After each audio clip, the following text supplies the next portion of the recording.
मैं साफ तौर पर एक ऐसा टेरिफाइंगली पावरफुल सेकंड जनरेशन इमॉर्टल था जो ज्यादातर लोगों को आसानी से कुचल सकता था। फिर भी मैं हर मामले में हद से ज्यादा कॉशियस रहता था। चू फेंग को खाई में कूदने पर मजबूर करने के बाद भी मैं जरा भी निश्चिंत नहीं हुआ। उसके पेरेंट्स मर चुके थे, उसका फैमिली वाइप आउट हो चुका था और हर बात से वही चोजन प्रोटागोनिस्ट वाली वाइब आ रही थी। खाई को उड़ा देना, ये ख्याल तो मेरे दिमाग में भी आया था, लेकिन थोड़ा शांत होने के बाद भी मैं सेटिस्फाइड नहीं था। अगर ब्लास्ट करने के बाद भी वो बच गया तो इससे तो बस यही साबित होगा कि वो डेस्टिनी फेवर्ड प्रोटैगनिस्ट है। आखिर ऐसे लोगों के लिए क्लिफ से जिंदा बच निकलना तो लगभग मैंडेटरी ही होता है, और अगर खाई उड़ाते उड़ाते नीचे कोई एंशियंट इनहेरिटेंस निकल आई और उसे लेवल अप करने का मौका मिल गया तो नहीं, ये बिल्कुल अनएक्सेप्टेबल था। मुझे उसे जिंदा देखना था या उसकी लाश। इसीलिए मैंने 10 बंदर नीचे भेजे ताकि राउट चेक कर सकें, लेकिन आखिर में जो वापस आए वो 10 हरे पड़ चुके कॉप्सेस थे। चाहे वो किसी भी रास्ते से गए हों, 30 फीट से नीचे उतरते ही पॉइजन से मर जाते थे। मैंने उन्हें सबसे बेहतरीन एंटीडोट्स भी दिए थे, फिर भी कोई फायदा नहीं हुआ। ये देखकर मैंने मन ही मन यही मान लिया कि चू फेंग अगर गिरने से नहीं मरा होगा तो पॉइजन से जरूर मर जाएगा। लेकिन फिर भी एक प्रॉब्लम रह जाती थी, उसके पेरेंट्स मर चुके थे, मैं उसे यहाँ तक चेस करके लाया था और मेरे फुल असॉल्ट के बावजूद उसे खाई में कूदने का मौका मिल ही गया। ऐसी किस्मत किसी नॉवल के प्रोटैगनिस्ट जैसी ही लगती थी। अगर स्टोरी यूजुअल वे में चली तो नीचे उसे कोई इनक्रेडिबल अपॉर्चुनिटी मिल जाएगी और फिर वो रिवेंज लेने वापस लौटेगा। मैं ऐसा होने नहीं दे सकता था। थोड़ी देर सोचकर मैंने अपने ट्रस्टेड सबॉर्डिनेट को आदेश दिया, बाई चंशो को तुरंत बुलाओ और नीचे वाले पॉइजन का एंटीडोट बनवाओ। खाई के नीचे के सारे एग्जिट सील कर दो, अंदर जाने दो, बाहर नहीं निकलने देना। जो भी बाहर निकलने की कोशिश करे उसे मार डालो। ऊपर खाई के किनारे ट्रैप्स और पॉइजन भी बिछा दो। अगर चू फेंक किसी तरह जिंदा ऊपर चढ़ आया तो उसकी मौत यहीं तय कर दो। लेकिन इतने पर भी मुझे लगा कि अभी भी पर्याप्त नहीं है, इसलिए मैंने एमओइन की तरफ मुड़कर कहा, जांगफंग प्रिमिटिव फॉरेस्ट के सारे सिविलियंस को तियंडी सेलर में शिफ्ट कर दो। एक भी पीछे नहीं छूटना चाहिए। जो कोई जाने से मना करे उसे बेहोश करके उठा लाओ। बहस में समय मत बर्बाद करना, क्योंकि यूजुअल प्रोटैगनिस्ट स्क्रिप्ट में क्लिफ से गिरने के बाद हीरो को अक्सर कोई खूबसूरत वुमन बचा लेती है, फिर वो ठीक होता है, डिवाइन टेक्निक्स पाता है और ब्यूटी का दिल भी जीत लेता है। लेकिन जब तक मैं यहाँ हूँ चू फेंग को ऐसा हैप्पी एंडिंग नहीं मिलने वाला था। ये सोचकर मेरे होंठों पर एक ठंडी मुस्कान आ गई। मोइंग ने बिना एक शब्द पूछे आदेश एक्सेप्ट किया और व्यवस्था करने चला गया। उसे कभी नहीं पूछना पड़ता था कि क्यों, क्योंकि सवाल पूछने वालों को मैं बहुत पहले से वेस्टलैंड साफ करने भेज चुका था। एक क्वालिफाइड सबॉर्डिनेट को बस आदेश मानना आना चाहिए। तियानडी सेक्ट के हर आदमी को पता था कि मैं अपनी सावधानी के लिए मशहूर हूँ। मैं हमेशा पहले योजना बनाता था, फिर कदम उठाता था और हर फैसले पर 3 बार सोचता था। जो कोई ज्यादा सवाल पूछता, मुझे उस पर स्पाई होने का शक हो जाता और फिर उसे फ्रंटियर में भेज दिया जाता। इसी बार गोल्डन रेनबो सोर्ड सेक्ट पर हमला करने की तैयारी मैंने पूरे 1 साल की थी। उनके सेक्ट मास्टर ये कंगलान को तो ये भी समझ नहीं आया कि उसे कब पॉइजन कर दिया गया। जैसे ही उसने मुझे देखा, उसकी सारी कल्टीवेशन बिखर गई। एक शब्द बोलने से पहले ही मैंने उसे एक ही स्ट्राइक में काट गिराया। मजेदार बात यह थी कि जिस पॉइजन ने उसे मारा उसके बारे में उसे पॉइजन डालने वाले लोग भी नहीं जानते थे। हर सिंगल पॉइजन अलग से हार्मलेस था, लेकिन जब वो उसके बॉडी में 1 साल तक मिक्स होते रहे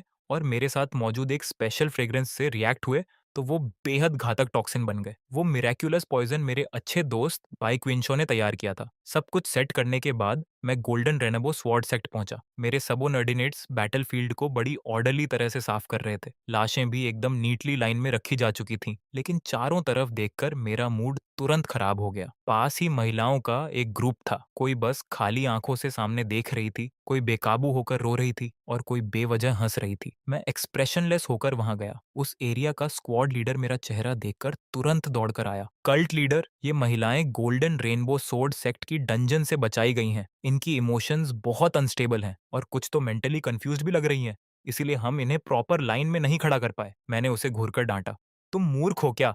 अगर ये शोर कर रही हैं तो इन्हें बेहोश कर दो। स्क्वाड लीडर ने हड़बड़ाकर सिर हिलाया। हाँ हाँ हाँ हाँ, ये सबोर्डिनेट अभी करता है। बोलते ही वह तेजी से बढ़ा और हर महिला की गर्दन पर एक वार कर दिया। थोड़ी ही देर में वे सब शांत होकर जमीन पर पड़ी थीं। फिर उसने दूसरे सबोर्डिनेट्स को बुलाकर उन्हें बिल्कुल सीधी कतार में सजा दिया। तभी जाकर मैंने संतुष्टि से सिर हिलाया। इन्हें वापस ले जाओ, ट्रीटमेंट कराओ, इनकी आइडेंटिटीज पता करो। जो ठीक हो जाए उन्हें यहाँ काम पर रखो। जिनकी मेंटल हालत खराब है उन्हें कंपैशन इंस्टीट्यूट भेज दो और सिटी लॉर्ड के हवाले कर दो। प्रोपेगेंडा डिपार्टमेंट से भी कहो कि इनकी कहानी पर कुछ आर्टिकल्स लिखे जाएंगे ताकि गोल्डन रेनबो सोर्ड सेक्ट की आलोचना हो। उनकी रेप्यूटेशन अगर जमीन में नहीं रगड़ी तो मैं सेटिस्फाइड नहीं होऊंगा। स्क्वाड लीडर ने तुरंत फिस्ट्स क्लास्प करके आदेश स्वीकार किया और लोगों को ट्रांसपोर्ट अरेंज करने दौड़ गया। फिर मैं दूसरी तरफ के प्रिजनर्स की ओर बढ़ा। और वह भी मेरे पीछे पीछे रिपोर्ट देता गया। कल्ट लीडर ये गोल्डन रेनबो सोर्ड सेक्ट के लोग हैं। फैमिलीज, गार्ड्स, सर्वेंट्स, कुल 166 लोग हैं। मेरे पास आते ही कुछ डर के मारे कांपने लगे और कुछ जोर जोर से गालियां देने लगे। ग्रेट डीमन, तुम शांति से नहीं मरोगे। राइटियस अलायंस तुम्हें नहीं छोड़ेगा। डीमन, हिम्मत है तो मुझे मार डालो। 18 साल बाद फिर से एक हीरो बनकर लौटूंगा। मैं उनकी तरफ देखकर ठंडा सा हंसा। मरना है, आसान है। मैं तुम्हारी विश पूरी कर सकता हूँ। तुम्हारे पास दो रास्ते हैं। एक, यहीं मर जाओ और नीचे जाकर ये फैमिली के स्लेव बने रहो। दूसरा, मेरे स्लेव बन जाओ और मेरे लिए वेस्टलैंड फील्ड साफ करो। चुन लो। मेरे बोलते ही आसपास के सबोर्डिनेट्स ने एक साथ अपनी ब्लेड्स निकाल ली। जो लोग अभी तक बहुत बोल रहे थे वे तुरंत सिर झुकाकर चुप हो गए, लेकिन कुछ जिद्दी लोग फिर भी चिल्लाते रहे। इसलिए मैंने हाथ हिलाया और उनके एग्जीक्यूशन का आदेश दे दिया। तलवारें चमकी, सिर लुढ़क गए, पूरा सीन एकदम खामोश हो गया। लेकिन थोड़ी देर की शांति के बाद फिर किसी ने चिल्लाना शुरू कर दिया, मॉन्स्टर, हेवन तुम्हें सजा देगा। मैं तुमसे लड़ूंगा। मैं उन्हें एक्सप्रेशनलेस होकर देखता रहा और हाथ नीचे किया। मेरे सबोर्डिनेट्स ने फिर वॉर किया। 2 राउंड्स ऑफ एग्जीक्यूशन के बाद सिर्फ 100 लोग बचे। इस बार किसी में भी गाली देने की हिम्मत नहीं बची थी। सब डर के मारे कांप रहे थे और कोई जोर से रोने तक की हिम्मत नहीं कर रहा था। मैं इस रिजल्ट से बहुत खुश था। आखिर हम दुश्मन थे। मुझे उन्हें सुधारने में दिलचस्पी नहीं थी और उन्हें भी मेरी बात समझ आने वाली नहीं थी। जो नहीं मानेगा मरेगा, जो मानेगा काम करेगा। इतना सिंपल था। ऊपर से एक्सपेंशन के लिए मैन पावर भी चाहिए थी। ये लोग कम से कम यूजफुल तो हो ही सकते थे। ठीक है, बचे हुए सब लोगों की कल्टीवेशन नष्ट कर दो, उन्हें सॉलिड हार्ट पिल्स खिलाओ और वेस्टर्न वेस्टलैंड भेज दो। मैं इतना रूथलेस क्यों था? इसका एक बड़ा कारण मेरी इमीडिएटली अनयूजुअल बर्थ भी थी। जन्म से ही मेरे मुंह में 4 तेज टाइगर फैंग्स थे। ऊपर और नीचे के दांत बहुत जल्दी बढ़ते थे और अगर उन्हें निकाल भी दिया जाए तो एक दिन में फिर उगाते थे। देखने में बड़ा डरावना लगता था। मेरे पेरेंट्स भी कभी समझ नहीं पाए कि ऐसा क्यों है। बहुत जांच पड़ताल के बाद भी सबने यही कहा कि मेरे स्ट्रेंज टीथ के अलावा मुझ में कोई गड़बड़ी नहीं है। उन्हें लगा कि ये कोई यूनिक गिफ्ट होगा। लेकिन जब मैं बड़ा हुआ तब गोल्डन रेनबो स्वॉर्ड सेक्ट की अगुवाई वाली राइटियस अलायंस ने इसी बात को मेरे खिलाफ इस्तेमाल किया। उन्होंने हर जगह अफवाह फैला दी कि मैं ब्लड डीमन का रीइंकार्नेशन हूँ और हर बुरे काम का दोष मुझ पर डाल दिया। आखिरकार मेरे पेरेंट्स को मेरी इनोसेंस साबित करने के लिए सुसाइड करने पर मजबूर कर दिया गया। सिर्फ अपनी रेपुटेशन बचाने के लिए राइटियस अलायंस ने मेरे पूरे परिवार को पूरी तरह खत्म नहीं किया। उस साल मैं 14 साल का था। मैं इतना रोया कि बेहोश हो गया और जब जागा तो ऐसा लगा जैसे मैं कोई दूसरा इंसान बन गया हूँ। सबको लगा कि मैं ट्रॉमा के कारण बदल गया हूँ, लेकिन किसी को नहीं पता था कि असली शाओ जुए तो दुख में मर चुका था। उसके बाद जो जागा वह अर्थ की एक सोल थी। शायद ट्रांसमाइग्रेशन के दौरान स्पेस टाइम फोर्सेस के असर से मुझे असाधारण कॉम्प्रिहेंशन मिल गई थी। जो टेक्निक एक बार देखता उसे तुरंत सीख लेता। जो भी मूव मेरे खिलाफ चलता मैं उसे अपनी टेक्निक बना लेता। इसी वजह से मैं सिर्फ 4 साल में सेकंड रेट मार्शल आर्टिस्ट से पियरलेस एक्सपर्ट बन गया। लेकिन कॉम्प्रिहेंशन के लिए भी फाउंडेशन चाहिए होती है। सिर्फ नॉवेल्स पढ़कर रातों रात इमॉर्टल नहीं बना जा सकता था। ग्रेट झाओ डायनेस्टी में इस वक्त origin, infant, 7th level experts की संख्या 10 से भी कम थी। हिडन एक्सपर्ट्स हों तो मुझे नहीं पता था, लेकिन मुझे भरोसा था कि मैं किसी भी एक को सामने की लड़ाई में हरा सकता हूँ। 2 के खिलाफ भी मैं डिसएडवांटेज में नहीं रहता और अगर फेयर फाइट की जरूरत ना हो तो उनमें से कोई भी मेरे सामने टिकता नहीं। आखिर जो भी मेरे साथ ड्यूएल तय करता मैं पहले ही उसे पॉइजन दे देता था। मैं ऑलरेडी विलेन था, ऑलरेडी डीमन था। मुझे राइचस सेक्स के रूल्स फॉलो करने की कोई जरूरत नहीं थी। दूसरी तरफ गोल्डन रेनबो सोर्ड सेक्ट से स्पिरिट पिल्स और ट्रेजर्स के ढेर बाहर लाए जा रहे थे। स्टीवर्ड ओल्ड जोंग दर्जनों अकाउंटेंट्स के साथ बैठकर सब कुछ रजिस्टर और काउंट कर रहा था। मुझे देखते ही वह जल्दी से बो करने आया। मैंने सिर हिलाया और उसके चेहरे पर पसीना देखकर बोला, ओल्ड जोंग, ये काम सर्वेंट्स को करने दो। तुम खुद इतना क्यों थक रहे हो? उम्र हो गई है तुम्हारी, कहीं गिर पड़ोगे तो। ओल्ड जोंग टियांडी सेक्ट के सबसे पुराने वेटन्स में से था। वह और मेरे फादर भाइयों जैसे थे। उसके फादर और ग्रैंडफादर भी सेक्ट के स्टीवर्ड्स रह चुके थे। 3 जनरेशंस, एक भी मिस्टेक नहीं। उसे एक ही शब्द में डिस्क्राइब किया जा सकता था, लॉयल। मेरे पेरेंट्स के मरने के बाद भी वह मुझे छोड़कर नहीं गया। उसने पूरे टियांडी सेक्ट को संभाला और मुझे अपने परिवार की तरह पाला। मूल श्याओ ज्यू की मेमोरीज और इमोशंस दोनों मेरे अंदर मिलने के कारण वह उन लोगों में था जिन पर मैं सबसे ज्यादा भरोसा और रिस्पेक्ट करता था। मेरी चिंता सुनकर ओल्ड जोंग हंसा। ऐसा नहीं चलेगा। लोगों के दिल बहुत आसानी से बहक जाते हैं। मैं अगर यहाँ देख रेख न करूं तो उनसे गलतियां हो सकती हैं। मैं बस हेल्पलेस होकर सिर हिला पाया। ठीक है, तुम सही हो। फिर भी मैं उसे खींचकर एक शेडेड जगह ले गया और सेवकों से टी मंगवाई। दूसरों की नजर में मैं बेपरवाह किलर था, लेकिन जो सच में मेरे लिए अच्छा सोचते थे उनके साथ मैं सख्त नहीं हो सकता था। परिवार में कोई बड़ा बुजुर्ग हो तो वह खजाने से कम नहीं होता। बहुत सी बातें ओल्ड जोंग मुझसे भी ज्यादा समझदारी से सोचता था। उसी के टियांडी सेक्ट संभालने की वजह से मैं अपनी कल्चरेशन और रिसर्च पर ध्यान दे पाता था। थोड़ी देर उसकी मैनेजमेंट कॉन्सेप्ट्स की बातें सुनने के बाद मैं उसे वापस टियांडी सेक्ट ले आया। गोल्डन रेनबो सोर्ड सेक्ट और टियंदी सेक्ट के बीच लूशिया सिटी थी। गोल्डन रेनबो स्वॉर्ड सेक्ट शहर के दक्षिण में था, जबकि हम उत्तर में थे। ये पूरा शहर बहुत पहले से हमारे कंट्रोल में था। रास्ते में मुझे अचानक एक रिपोर्ट मिली। ल्यूओशिया सिटी में एक नकाबपोश सफेद कपड़ों वाली महिला गोल्डन रेनबो स्वॉर्ड सेक्ट के बारे में पूछताछ कर रही थी। मेरा चेहरा तुरंत बदल गया। मैंने उसके अपीयरेंस, फिगर, फीचर्स वगैरह के बारे में सारी डिटेल्स पूछी। जवाब सुनने के बाद मुझे 80% यकीन हो गया कि वह लेजेंडरी चाइल्ड ऑफ डेस्टिनी हो सकती है। लेकिन जानकारी लेने के बाद वह एकदम गायब हो गई थी, जैसे दुनिया से मिट ही गई हो। इससे मैं बहुत अनईजी हो गया। मैंने ओल्ड जोंग से विदा ली और डेथ क्लिफ की ओर दौड़ पड़ा। उस वक्त तक मेरे कहने के अनुसार ट्रैप्स और पॉइजन पहले ही बिछाए जा चुके थे। फिर भी मेरी भौहें तनी हुई थीं। मोइंग, मिस्टर बाई की कोई खबर आई? कल्ट लीडर को रिपोर्ट है। मिस्टर बाई कह रहे हैं कि डेथ क्लिफ के नीचे का पॉइजन बेहद यूनिक है। उसका मैचिंग एंटीडोट बनाने में 3 दिन लगेंगे। वह अभी मटेरियल्स कलेक्ट करने में लगे हैं। मैंने सिर हिलाया और बॉटमलेस अबिस की तरफ देखा। इन 3 दिनों में कोई ये गारंटी नहीं दे सकता था कि चू फेंग किसी और अपॉर्चुनिटी से नहीं बच निकलेगा। 20 एलिट डिसाइपल्स भेजो, उन्हें 4 ग्रुप्स में बांटो, हर ग्रुप में 5 लोग हों। 4 अलग-अलग डायरेक्शन से डेथ क्लिफ के आसपास पेट्रोल करो। कुछ भी अनयूजुअल हो तुरंत रिपोर्ट करना। खास तौर पर ध्यान रखना कि कहीं सफेद कपड़ों वाली कोई वुमन तो नहीं। जी, ये सबॉर्डिनेट अभी व्यवस्था करता है। मो यिंग के जाने ही वाला था कि मैंने फिर उसे रोक लिया। रुको, उन्हें लेटेस्ट सोल चेसिंग पाउडर भी दे दो। अगर कोई संदिग्ध मिले तो पहले पॉइजन करो, फिर सवाल पूछो। और उन्हें बता दो कि खाई के 10 मील के अंदर एक बर्ड तक को नजरअंदाज नहीं करना। हो सकता है वह भी किसी ने ट्रांसफॉर्म किया हो। हर चीज की बारीकी से जांच करनी है। मेरी सावधानी मो यिंग की कल्पना से भी बाहर थी, लेकिन वह इसकी आदत डाल चुका था। मेरे जाने के बाद मैं अकेला क्लिफ किनारे खड़ा रहा। अगर चू फेंग सचमुच डेस्टिनी फेवर्ड था, तो उसे तरह तरह के मिराकुलस अपॉर्चुनिटीज जरूर मिलेंगे। मैं हर एक्स्ट्रा प्रिकॉशन के साथ अपनी चांसेस और मजबूत कर रहा था। मैं उसे कमबैक का जरा सा भी मौका नहीं दे सकता था। मैं अभी अपनी प्लान की रिव्यू कर ही रहा था कि अचानक मुझे स्पिरिचुअल एनर्जी की बहुत हल्की सी फ्लक्चुएशन महसूस हुई। अगले ही पल वह गायब हो गई। तुरंत मैंने अपना डिवाइन सेंस फैला दिया। Origin infant 7th level expert की टेरिफाइंग प्रेशर ने आसपास के 100 माइल्स को सील कर दिया और मैंने इंडिस्क्रिमिनेट अटैक्स शुरू कर दिए। जैसा कि उम्मीद थी, कुछ ही देर की बॉम्बार्डमेंट के बाद एक बेहद खूबसूरत व्हाइट क्लोथ वुमन को अपनी स्पिरिचुअल एनर्जी से डिफेंस करते हुए बाहर आना पड़ा। तुम कौन हो और यहाँ क्यों हो? उस खूबसूरत महिला ने अपना डिस्गाइज हटाया और मेरे सामने आ गई। मैं हैरान रह गया। मुझे उम्मीद नहीं थी कि कोई ऐसा ट्रेजर भी होगा जो origin infant 7th level expert की नजर से पूरी तरह छिप सके। सु चिंगयान ने मुझे घूरा। उसकी आंखों में सरप्राइज, एंगर और एक हल्की सी कंफ्यूजन थी। तुम श्याओ जू हो, वही जिसे राइटियस अलायंस ब्लड डीमन का रिकार्नेसेंस कहती है। मैं ठंडी मुस्कान के साथ बोला। और तुम राइटियस अलायंस की हर बात मान भी लेती हो? सच सच बताओ, तुम यहाँ क्यों आई हो? उसे पता था कि मुझसे झूठ नहीं छिप सकता, इसलिए उसने शांत स्वर में कहा, मैं सन मून डिवाइन कल्ट की होली मैडेन हूँ। मैं बस ये जानने आई थी कि गोल्डन रेनबो स्वॉर्ड सेक्ट रातों रात कैसे खत्म हो गया। तो सच में वही थी। सन मून डिवाइन कल्ट पूरे कॉन्टिनेंट की सबसे पुरानी और सबसे ताकतवर फोर्सेस में से एक था। तियांडी सेक्ट जैसी फर्स्ट रेट फोर्स भी उनसे आसानी से पंगा नहीं लेती थी। तो तुम वही लेजेंडरी चाइल्ड ऑफ डेस्टिनी हो?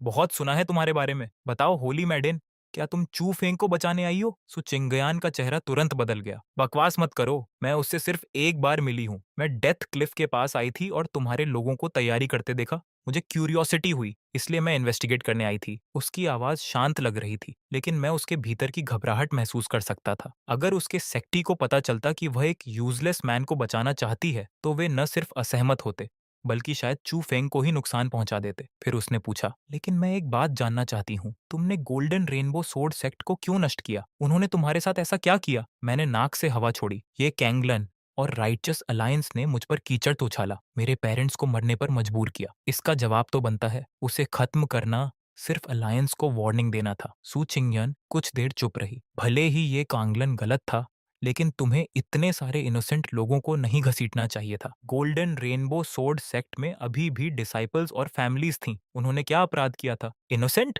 मैं ठंडे स्वर में बोला। वे राइचस अलायंस से मिलने वाले फायदे उठाते थे, तो कॉन्सिक्वेंसेस भी उन्हें ही झेलने चाहिए। अगर मैं पहले से कॉशियस होकर तैयारी न करता, तो आज मरने वाले मैं और मेरे लोग होते। मेरी आवाज और ठंडी हो गई। अगर और कोई बात नहीं है होली मेडन, तो आप जा सकती हैं। मैं तो बस ये सुनिश्चित करना चाहता हूँ कि चू फेंग की मौत बिना कब्र के हो। उसकी आंखों में एक अजीब सी चमक आई। वह पहले चुपचाप चू फेंग को रेस्क्यू करना चाहती थी, लेकिन अब जब मैंने उसका इरादा पकड़ लिया था, तो फाइट में वह मुझसे हारती ही। उसकी उंगलियां तलवार की मूठ पर कस गईं। शाओजुए, अगर तुम चू फेंग को छोड़ने और ये बात गुप्त रखने को तैयार हो तो मैं तुम्हारी एक कंडीशन मान लूंगी। कुछ भी, बस जो मैं कर सकूं। मेरे चेहरे पर तिरस्कार भरी मुस्कान आ गई। सन मून डिवाइन कल्ट की होली मेडन एक मामूली से नोबडी के लिए झुकने को तैयार है। तुम्हें पता है, अगर ये बात फैल गई तो पूरा कॉन्टिनेंट हंस पड़ेगा। मेरी आंखें तेज हो गईं। या फिर तुम्हें लगता है कि मैं तुम्हारी खोखली बातों पर भरोसा कर लूंगा? उसने गहरी सांस लेकर अपमान को दबाया। मैं सुचिंग्यान सन मून डिवाइन कल्ट के नाम पर कसम खाती हूँ, अगर तुम चू फेंग को छोड़ दोगे तो मैं अपनी प्रॉमिस पूरी करूंगी और कभी पीछे नहीं हटूंगी। अगर तुम्हें मुझ पर भरोसा नहीं है तो मैं अपनी सोल का एक हिस्सा छोड़ सकती हूँ। अगर मैंने वादा तोड़ा तो इस जीवन में ग्रेट दाव हासिल नहीं कर पाऊंगी। मेरी आंखों में थोड़ी सी सरप्राइज झलकी, फिर तुरंत सस्पिशन ने उसकी जगह ले ली। तुम इतना सैक्रिफाइस करने को तैयार हो, या बस मुझे थोड़ी देर के लिए स्टेबलाइज कर रही हो ताकि बाद में मौका मिलते ही मुझे धोखा दे सको? थोड़ी देर की खामोशी के बाद उसने एक जेड पेंडेंट निकाला और अपनी सोल की एक स्ट्रैंड उसमें सील कर दी। मैंने वह पेंडेंट ले लिया और उसकी पैटर्न्स पर उंगलियां फेरते हुए उसे देखा। इसे अपने पास रखकर मैं उस पर लेवरेज पा सकता था, लेकिन फिर भी मैं पूरी तरह भरोसा नहीं कर रहा था। एक सिंसियर कॉम्प्रोमाइज के पीछे भी कोई गहरी स्कीम छिपी हो सकती थी। ठीक है, अब मैं एक और कंडीशन जोड़ता हूँ जिससे मुझे भरोसा रहे। अगले 10 साल तक चू फेंग मेरी पर्सनल सुपरविजन में रहेगा। यह सुनते ही सू चिंगयन का शरीर थोड़ा सख्त हो गया, लेकिन जब उसने खाई के नीचे चू फेंग की अनिश्चित फेट के बारे में सोचा तो उसने दांत भींचकर सिर हिला दिया। ठीक है, मैं मानती हूँ, लेकिन तुम भी वादा करो कि उसे नुकसान नहीं पहुंचाओगे और हमारे बीच का एग्रीमेंट किसी को नहीं बताओगे। मैं मुस्कुराया। मैं यह वादा कर सकता हूँ कि मैं पहले उस पर हमला नहीं करूंगा, लेकिन अगर चू फेंग खुद बेवकूफी करके मेरे सामने ट्रबल लेने आए तो मैं नरमी नहीं दिखाऊंगा। मैं कॉशियस हूँ, लेकिन कोई मुझे सॉफ्ट टारगेट नहीं बना सकता। उसके चेहरे पर राहत आ गई। जब तक मैं चू फेंग का एक्टिवली पीछा नहीं करता, उसकी एबिलिटीज अंततः उसे लुओक्सिया सिटी से बाहर निकलने का मौका दे देंगी। ठीक है, उसने धीरे से कहा। मैं संतुष्ट होकर बैरियर हटा देता हूँ और मोइंग को इशारा करता हूँ। एंटीडोट बनते ही लोगों को खाई के नीचे भेजो और पता करो कि चू फेंग अभी जिंदा है या नहीं। अगर है तो अभी उसे मत चौंकाना। मेरी आगे की इंस्ट्रक्शंस का इंतजार करना। मोइंग ने आदरपूर्वक आदेश मान लिया। सू चिंगयान ने बॉटमलेस अबिस की तरफ देखा। उसकी आंखों में चिंता साफ झलक रही थी। मैं अनजाने में पत्थर पर उंगलियां बजाने लगा। उसकी यह कॉम्प्रोमाइज अजीब तो लग रही थी, लेकिन मुझे उसमें कोई फ्लॉ नहीं मिल रहा था। उम्मीद है तुम मुझे डिसअपॉइंट नहीं करोगी होली मेडन। साथ ही मैं पहले ही ये प्लान करने लगा था कि सू छिंगयन को लेवरेज की तरह इस्तेमाल करके चू फेंग को खत्म करने का एक और मौका कैसे बनाया जाए। आधे दिन बाद एमोइंग वापस आया। वह पैदल नहीं लौट रहा था। वह एक ह्यूमन शेप्ड बंडल को लेकर आया था जो स्पेशली क्राफ्टेड फिशिंग नेट में कसकर लिपटा हुआ था। कल्ट लीडर, हमने उसे ऊपर निकाल लिया। मोइंग ने वह बंडल जमीन पर फेंका और एक्सप्रेशनलेस होकर रिपोर्ट किया। इस बच्चे की लक अनबिलीवेबल है। नीचे का पॉइजनस मायाज़मा तो पत्थर तक घोल देता है, फिर भी उसे सिर्फ आधे फुट चौड़ी एक दरार मिल गई और वह उसी में फंस गया। वह पॉइजन पिट में गिरा ही नहीं और मोइंग रुका। उसकी आंखों में एक अजीब सा भाव आ गया। जब ये सबोर्डिनेट उसे ढूंढ रहा था, उसके शरीर के चारों तरफ हल्की सी हरी रोशनी की परत तैर रही थी जो आसपास फैले जहरीले धुएं का ज्यादातर असर रोक रही थी। लेकिन ये सुनकर मैं जरा भी हैरान नहीं हुआ। उल्टा मेरे होंठों पर एक ठंडी मुस्कान आ गई। जैसा मैंने सोचा था, बिल्कुल वैसा ही। जो प्रोटैगोनिस्ट खाई से गिरकर बच जाता है, उसे कोई ना कोई हेवन डिफाइंग अपॉर्चुनिटी तो मिलती ही है। अगर वो इतनी आसानी से गिरकर या जहर से मर जाता तो फिर उसे चाइल्ड ऑन ऑफ डेस्टिनी कौन कहता। दूसरी तरफ सु चिंग्यान की नजर जमीन पर पड़े बेहोश चुफेंग पर गई। उसकी फटी हुई नीली पोशाक और बदहाल हालत देखकर उसकी आंखों में दया की एक झलक उभरी। वो आगे बढ़कर उसकी हालत देखने ही वाली थी कि मैंने अचानक तलवार आगे बढ़ाकर उसका रास्ता रोक दिया। इतनी जल्दी क्या है होली मेडन? इस लड़के के शरीर पर कुछ अजीब चीज छिपी हो सकती है। वो हरी रोशनी किसी राइचस टेक्निक की भी नहीं लगती। और सबसे जरूरी बात, मुझे पहले इसकी प्रिजन इनटेक इंस्पेक्शन करनी है। तुम एक लड़की हो, ये सब देखना तुम्हारे लिए ठीक नहीं होगा। सो चिंगयान एक पल के लिए जड़ हो गई। Prison intake inspection? लेकिन मैंने उसकी बात को पूरी तरह इग्नोर कर दिया और सीधे मो यिंग की तरफ मुड़ गया। ध्यान से सुनो। पहला, इसके शरीर पर सिर्फ एक अंडरवेयर रहने दो। दूसरा, इसके शरीर का एक एक बाल साफ कर दो। मुझे नहीं चाहिए कि कहीं पॉइजन या मिनेचर वेपन छिपा हो। तीसरा, इसका मुंह, कान, नाक और हर हिडन प्लेस चेक करो। स्टोरेज रिंग्स, सीक्रेट स्क्रोल्स या कोई भी सस्पिशियस चीज छूटनी नहीं चाहिए। चौथा, इसके शरीर पर जो भी एक्सेसरी है सब उतार लो, चाहे वो लाल धागा हो या काला मन का। अगर उसके शरीर से जुड़ा है तो निकाल दो। पांचवा, ये सब होने के बाद इसे मेरे specially designed wind chime shackle से बांधो और एक कटोरा स्पिरिट डिस्पर्शन सूप जबरदस्ती पिला दो। सो चिंगयान मुझे ऐसे देख रही थी जैसे उसने कोई राक्षस देख लिया हो। उसका चेहरा कभी लाल पड़ रहा था तो कभी सफेद। श्याओ जू, तुम इसकी बेइज्जती कर रहे हो। मैंने पूरी गंभीरता से उसकी तरफ देखा। होली मेडन, तुम गलत समझ रही हो। इसे ह्यूमिलिएशन नहीं, सेफ्टी इंस्पेक्शन कहते हैं। मार्शियल वर्ल्ड में कितने एक्सपर्ट्स सिर्फ एक मामूली रिंग को इग्नोर करके अंत में पलटवार में मारे गए हैं, इसका कोई हिसाब नहीं। मैं बस सबकी सेफ्टी का ध्यान रख रहा हूँ। लगभग 15 मिनट बाद गहरी बेहोशी में डूबा चू फेंग मेरे सामने लाया गया। उसके बगल में एक ट्रे रखी थी जिसमें उसकी सारी बैलेंसिंग्स जमा थी। मेरी नजर चांदी के टुकड़ों और साधारण पिल्स पर बस एक पल के लिए गई, फिर सीधे एक साधारण से काले आयरन रिंग पर टिक गई जो देखने में पूरी तरह बेकार लग रही थी। मिल गया। मेरे मन में ठंडी हंसी गूंज उठी। मैंने उसे हाथ से छूने की भी जहमत नहीं उठाई। स्पिरिचुअल एनर्जी से उसे हवा में उठाया और सीधे 10,000 ईयर मिस्टिक आइस से बने एक बॉक्स में फेंक दिया। उस बॉक्स पर 81 लेयर्स की सीलिंग टैलिस्मन्स लगी हुई थी। मो यिंग, इस बॉक्स को टियांडी सेक्ट हेडक्वार्टर्स के नीचे मौजूद स्पिरिटलेस पूल में फेंक दो। दो ओरिजिन इन्फेंट एल्डर्स 24 घंटे इसकी निगरानी करेंगे। अंदर से चाहे किसी के दादा की आवाज आए, किसी एंसेस्टर की आवाज आए या कोई स्पिरिट सुप्रीम कल्टीवेशन टेक्निक देने का वादा करे, किसी भी हालत में इसे खोला नहीं जाएगा। तभी चू फेंग धीरे धीरे होश में आने लगा। आंखें खुलते ही उसने सबसे पहले मुझे अपने सामने खड़ा देखा। शाओ जुए, तुम दानव हो, मारना है तो मार दो, यातना देनी है तो दे दो, लेकिन इस तरह बेइज्जती करना कैसी ताकत है। उसकी हालत बेहद कमजोर थी, लेकिन उसकी आंखों की आग अभी भी बुझी नहीं थी। सचमुच एक स्टैंडर्ड प्रोटैगोनिस्ट की तरह जिसकी बैकबोन कभी नहीं टूटती। फिर अचानक उसकी नजर सो चिंग्यान पर पड़ी और उसकी आंखें ऐसे चमक उठी जैसे उसने कोई उद्धारकर्ता देख लिया हो। मिस चिंग्यान, आप सनमून डिवाइन कल्ट की होली मैडेन है। आप राइटनस की मिसाल है। मुझे बचाइए, इस दानव को मार दीजिए। अगर मैं आज बच गया तो एक दिन मैं चुप। मैंने उसकी बात पूरी होने से पहले ही काट दी। फिर उसके सामने जाकर ऊपर से नीचे तक उसे देखा और होंठों पर व्यंग्य भरी मुस्कान आ गई। चू फेंग, क्या तुम्हें लगता है कि होली मेडन को देखकर तुम्हारे अंदर कॉन्फिडेंस आ गया है? मैंने सिर घुमाकर सू चिंग्यान की तरफ देखा। होली मेडन ये चाहता है कि तुम मुझे मार दो। हमारे एग्रीमेंट की खातिर क्यों ना तुम खुद इसे पूरी सिचुएशन समझा दो। सू चिंग्यान ने गहरी सांस ली और आगे बढ़ी। उसकी आवाज शांत लेकिन ठंडी थी। चू फेंग, जिंगहोंग सोर्ड सेक्ट की घटना के बाद कल्ट लीडर शाओ तुम्हारी जान बख्शने को तैयार हुआ है, लेकिन अगले 10 साल तक तुम्हें टीएनडी सेक्ट के अंदर रहना होगा। मैं तुम्हारे लिए इससे बेहतर रिजल्ट हासिल नहीं कर सकी। ये सुनते ही चू फेंग ऐसा लग रहा था जैसे उस पर बिजली गिर गई हो। तुमने तुमने इसके साथ डील कर ली? तुम एक डीमन के साथ समझौता कैसे कर सकती हो? कहीं ऐसा तो नहीं कि तुम भी इससे डर गई हो? नहीं, ये नामुमकिन है। तुम होली मेडन हो। तुम्हें मर जाना चाहिए था, लेकिन झुकना नहीं चाहिए था। उसके चेहरे पर ऐसा भाव था मानो पूरी दुनिया ने जस्टिस को धोखा दे दिया हो। ये देखकर मैं खुद को हंसने से नहीं रोक पाया। कमाल है, सचमुच चाइल्ड ऑफ डेस्टिनी कहलाने के लायक हो। तुम जैसे लोग हमेशा सोचते हो कि पूरी दुनिया तुम्हारे चारों तरफ घूमनी चाहिए। तुम्हें बचाना सबकी जिम्मेदारी है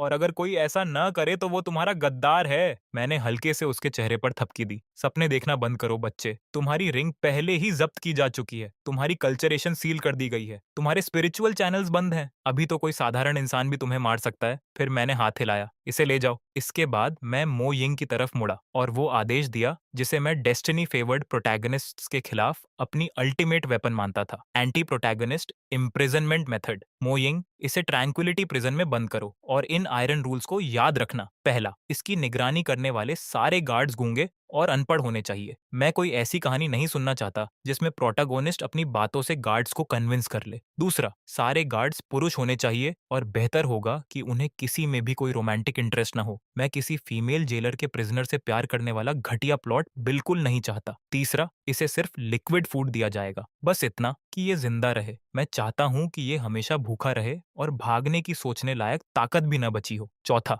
हर 3 दिन में इसकी सेल बदल दी जाएगी। लोकेशन पूरी तरह रैंडम होगी। इसे कभी टीएनडी सेक्ट का लेआउट समझ नहीं आना चाहिए। पांचवा, इसकी सेल में 24 घंटे तेज रोशनी जलेगी। इसे ढंग से सोने मत देना। मैं चाहता हूं कि इसका दिमाग पूरी तरह थक जाए और ये किसी डीप कल्टीवेशन स्टेट में प्रवेश ही न कर सके। यहाँ तक कि मो यिंग के भी रोंगटे खड़े हो गए। वो मुझे ऐसे देख रहा था जैसे किसी लेजेंडरी मॉन्स्टर को देख रहा हो। ये इम्प्रीजनमेंट नहीं था, ये उससे कहीं बदतर था। ऐसी हालत में तो इमॉर्टल्स भी पागल हो जाते।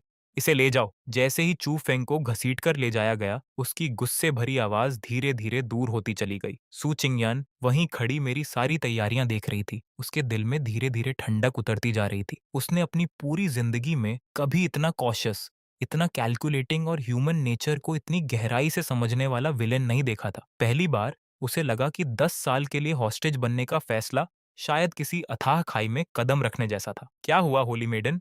क्या तुम्हें लगता है कि मैं बहुत क्रूअल हूँ? मैं उसकी तरफ मुड़ा और फिर से वही रिफाइंड और एलिगेंट मुस्कान चेहरे पर ले आया। यहाँ तक कि मैंने रूमाल निकालकर वो हाथ भी साफ किया जिससे अभी कुछ देर पहले छू फेंग के चेहरे को छुआ था। कुछ पल की खामोशी के बाद उसने सिर हिलाया। जीतने वाला ही इतिहास लिखता है। बस तुमने उसकी कल्टीवेशन खत्म कर दी, उसे पावरलेस बना दिया। फिर भी तुम एक साधारण रिंग से इतना क्यों डर रहे हो? मैंने हाथ पोंछना बंद किया और उसकी तरफ देखा। मेरी आंखें अचानक बेहद गहरी और डरावनी हो गईं। होली मेडन, क्या तुम्हें पता है विलेंस हमेशा क्यों हारते हैं? क्यों? क्योंकि उन्हें लगता है कि जीत तय हो चुकी है और फिर वे दिखावा करने लगते हैं। मैंने रूमाल को स्पिरिचुअल फायर से राख बना दिया और धीमी आवाज में कहा, लेकिन मैं सिर्फ एक तरह के दुश्मन पर भरोसा करता हूँ, जो पूरी तरह मर चुका हो। अगर मैंने तुमसे वादा किया है कि चू फेंग 10 साल जिंदा रहेगा, तो मैं यह भी सुनिश्चित करूंगा कि उन 10 सालों में उसे दोबारा उठ खड़े होने का 1% मौका भी न मिले। इतना कहकर मैं डेथ क्लिफ के नीचे फैले बादलों के समुद्र को देखने लगा। लेकिन मेरे दिमाग में एक और समस्या घूम रही थी। चू फेंग तो फिलहाल संभाल लिया गया था, लेकिन उस रिंग के अंदर छिपा ओल्ड मॉन्स्टर